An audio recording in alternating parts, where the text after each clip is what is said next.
শ্রেণীর শিক্ষার্থীবৃন্দু, তোমাদের গণিত বইয়ের বীজগণিত অনুশীলনী 4.2 এর কিছু অঙ্ক সমাধান করে দেখাবো। বলছে সরল করো। এক নম্বরটি বলছে, দেখি এক নম্বরটা সমাধান যদি করি আমরা। দেখো এখানে বলছে এক্স কিউব গুণন এক্স টু দি পাওয়ার 7। আবারও বলছি এক্স কিউব গুণন এক্স টু দি পাওয়ার 7। আমরা জানি গুণের বেলায় পাওয়ারগুলো যোগ হয়। পাওয়ার কোনগুলা? এই যে 3, 7 গুণের বেলায় পাওয়ারগুলো যোগ হয়, এটা হলো ভিত্তি, এক্সটা হলো ভিত্তি। তাহলে এক্স ভিত্তি 3 আর 7 কত হবে? 10। তাহলে এটা পরের নিয়ম হলো এক্স টু দি পাওয়ার 10। এটা অ্যান্সার যদি আমরা দেই এক্স টু দি পাওয়ার 10। দেখো 2 নম্বরটা কি বলছে? 2 নম্বরটা বলছে হলো 2 নম্বরটা যদি আমরা দেখি যে এ কিউব গুণন এ টু দি পাওয়ার 5। এই গুণের বেলায় পাওয়ারগুলো কি হবে? সবসময়ের জন্য কি হয়? যোগ হয়। গুণের বেলায় পাওয়ারগুলো যোগ হবে।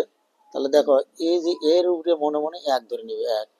তাহলে এ লিখি, এ ভিত্তি। তাহলে 3 আর 1 কত হয়েছে? মনে মনে 4।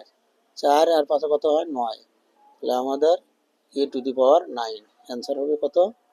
এ টু দি পাওয়ার 9। এরপরে যদি আমরা দেখি যে 3 নম্বরটা কি বলছে, 3 নম্বর অঙ্কটি দিয়ে সমাধান করে দেখাই। 3 কি বলছে? 3 বলছে এক্স টু দি পাওয়ার 4 গুণন এক্স স্কোয়ার গুণন এক্স টু দি পাওয়ার 9 সমান সমান এক্স। তাহলে গুণের বেলায় পাওয়ারগুলো যোগ করে দেই। 4 আর দিয়ে 6, 6 আর হলো 9 কত? 15। তাহলে x two the power 15 answer হবে এক্স টু দি পাওয়ার 15। এরপরে যদি আমরা দেখি 4 নম্বরটা দেখি, 4 নম্বরটা কি বলছে দেখো। 4 নম্বর সমাধানটা যদি দেখি যে এম গুণন কি হবে? এম গুণন এম স্কোয়ার গুণন এন কিউব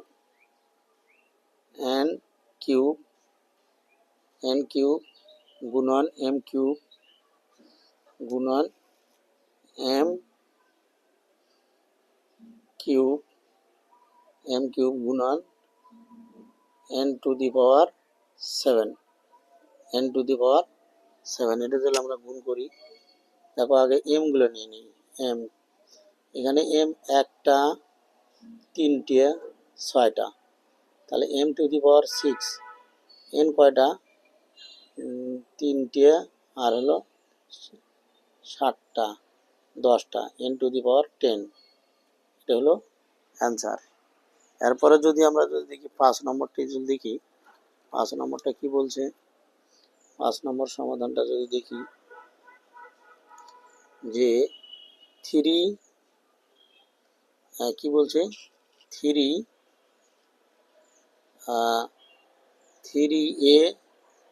গুণন 4b গুণন 2a গুণন 5c গুণন হবে 3b। এটা দেখো সংখ্যাগুলো যদি আমরা আগে গুণ করে নিই, সংখ্যা কত কত আছে? 3 আছে, 4 আছে, 2 আছে, 5 আছে, 3 আছে। এই সংখ্যাগুলো সবগুলো গুণ করি, কত হয় দেখো। 3 দিয়ে কারে গুণ করবো? 4কে। 3 4 12, 12কে কত গুণ করবো? 24। 24কে যদি আমরা 5 দিয়ে গুণ করি কত হয় দেখো। 24 গুণন 5, তাহলে 4 5 20 শূন্য হাতে গেলে 2, 5 দুগুণ 10 আর 2 12, 120। 5 দিয়ে কিন্তু গুণ করছি, তাহলে আমাদের সংখ্যা আরো কত গেলে 3 থাকে। 3 দিয়ে যদি আবার গুণ করি কত হয়?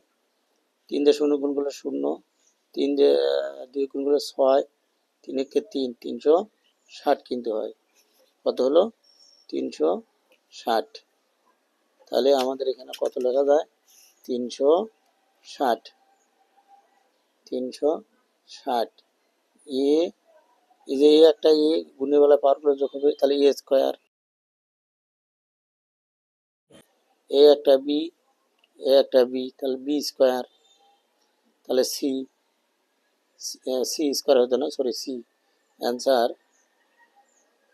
অ্যান্সার হবে 360 এ স্কোয়ার বি স্কোয়ার সি। এটা হলো অ্যান্সার। এরপরে যদি আমরা দেখো